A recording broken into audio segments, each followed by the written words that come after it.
उस पल में, उस मोमेंट में मुझे अंदाज़ा हुआ कि यार जिस चीज़ को मैं सोच रहा था कि ये फेल हुई है, वो तो एक्चुअली फेल हुई नहीं।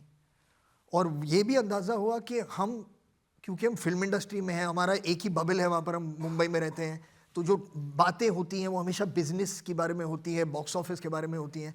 तो कभी कभी हम भूल जाते हैं कि फिल्में जो हैं उनका जो इफ़ेक्ट होता है, उनकी इफ़ेक्ट जो होती है सोसाइटी पर, वो किस तरह से और कितनी डीप, मतलब कभी कभी उसकी पहुंच हो सकती है।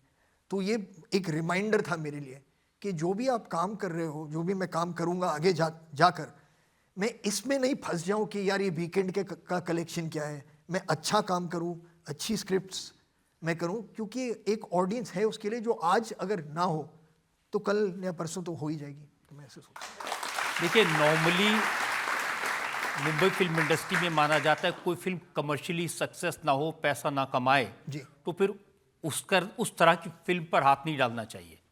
जी लेकिन आप फिर से लद्दाख पहुंच गए, फिर से वॉर पर स्टोरी बना रहे हैं, जी। फिर से वही काम कर रहे हैं।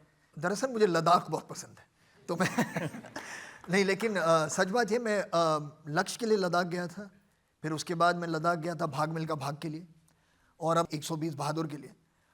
और ये कहानियां ही ऐसी हैं, मतलब आप इसके बारे में सोचते नहीं हैं यार। अगर ये चांद पे भी शूट हुई होती है 120 बहादुर, तो मैं चला जाता, सच कहता हूँ। क्योंकि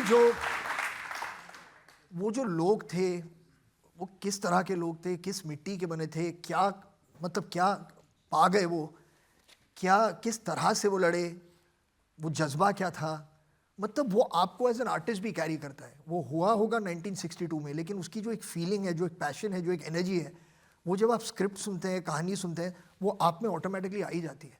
तो फिर आपको लगता है कि यार जहाँ भी जाना है, जो भी मतलब -10 में शूट करना है, कोई प्रॉब्लम नहीं। सुबह मतलब हर सुबह मतलब उठना है, 2:30 बजे 3 बजे लोकेशन पर पहुँचना है, कोई बात नहीं। You don't think about it like that.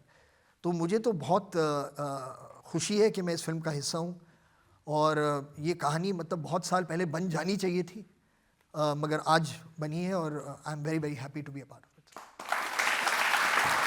60 साल पहले जो हकीकत फिल्म बनी थी, जी वो भी इसी सिनेरियो पे थी, लेकिन उन्होंने उसको स्पेसिफाई नहीं किया था। हाँ, उस वक्त स्पेसिफाई नहीं किया था, लेकिन जो उसका इंस्पिरेशन जो था, क्योंकि वो बिल्कुल मेरे ख्याल से 1964 या 65 में रिलीज़ हुई थी, तो उस वक्त इंडिया चाइना वॉर हो चुका था। हम वो जंग, मतलब जो वॉर थी, वो वॉर हम जीत नहीं पाए थे। तो एक मोराल जो था पूरे देश का, वो मोराल थोड़ा डाउन था। तो उस वक्त उन्होंने कहा था कि कुछ ऐसी फिल्म बनाइए। एक गाना भी बना था, ए मेरे वतन के लोगों, ज़रा आँखों में भर लो पानी।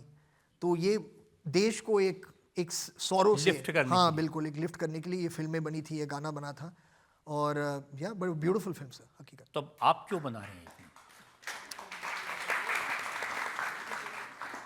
सर वो फिल्म बहुत अच्छी थी, लेकिन एक एक अलग वक्त में बनी थी वो नहीं, फिल्म। मैं इसलिए पूछ रहा हूँ अच्छा क्योंकि ऑपरेशन सिंदूर पर बनाते हमारी जीत हुई है, जी। 62 वॉर में तो हमारी हार हुई थी, उस पर फिल्म बनानी है। नहीं सर, मगर लेकिन 62 वॉर में जो हमारी सबसे बड़ी जीत थी, वो थी ये बैटल ऑफ रेजांगला। तो ये बहुत ज़रूरी बात थी कि मतलब इस स्थिति में भी, जब उस वक्त भारत सब कुछ हार रहा था, उसने ज़मीन भी हारी, काफ़ी चीज़ें हारी, एक ऐसी जगह थी जो उन्होंने, जो जहाँ उन्हें हार नहीं मानी, जो एक पोस्ट था जो उन्होंने नहीं खोया। तो उसमें हमें ये अंदाज़ा होता है कि मतलब लाइफ में चीज़ें सिर्फ जंग के बारे में नहीं है, हमारी ज़िंदगी के बारे में भी है, कि चीज़ें होंगी आपके लाइफ में जो कभी कभी एक जंग जैसी हो, जिसमें आप बहुत कुछ हारें।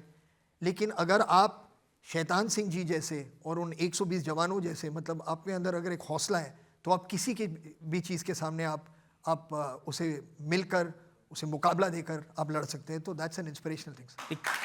देखिए, जो आज के प्रमोशन देखे मैंने, उससे पता चलता है आप कह रहे हैं कि 120 बहादुर जवान थे हमारे, जिन्होंने 3000 चाइनीज को परास्त किया। जी तो ये कैसे लोग यकीन करेंगे? सर, यही तो मतलब एक्चुअली मेरे फादर कहते हैं कि ये फ़र्क होता है ट्रूथ में, सच्चाई में और फिक्शन में। फिक्शन में ये होती है कि आपको जस्टिफाई करना पड़ता है। अगर मैं कहानी लिख रहा हूँ और मैं कहता हूँ कि यहाँ से आदमी कूदा, वो गिरा 15 माले की बिल्डिंग से नीचे गिरा, उसे बस एक खराश लगी और वो उठा, उसने ऐसे किया। मतलब अगर आप ये फिल्म में देखेंगे, सब कहेंगे कि कैसे हो सकता है आदमी 15 15 मंजिल से गिरे और उसे कुछ ना हो। लेकिन अगर यही कहानी आप पढ़ेंगे न्यूज़पेपर में कि एक आदमी गिरा 15 फ्लोर से और वो गिरा और उसे कुछ हुआ नहीं, आप यकीन कर लेंगे। Truth allows you to do things that fiction does not allow you. तो इस कहानी में जो हुआ है, जिस तरह से वो सच है, आप यकीन नहीं कर सकते। ये राइटर नहीं लिख सकता कि उन्होंने क्या किया, किस तरह से वो जीते, किस तरह से मतलब बाकी के आर्मी को, आर्म्ड फोर्सेस को, हमारी सोसाइटी को पता चला कि क्या हुआ था वहाँ पर।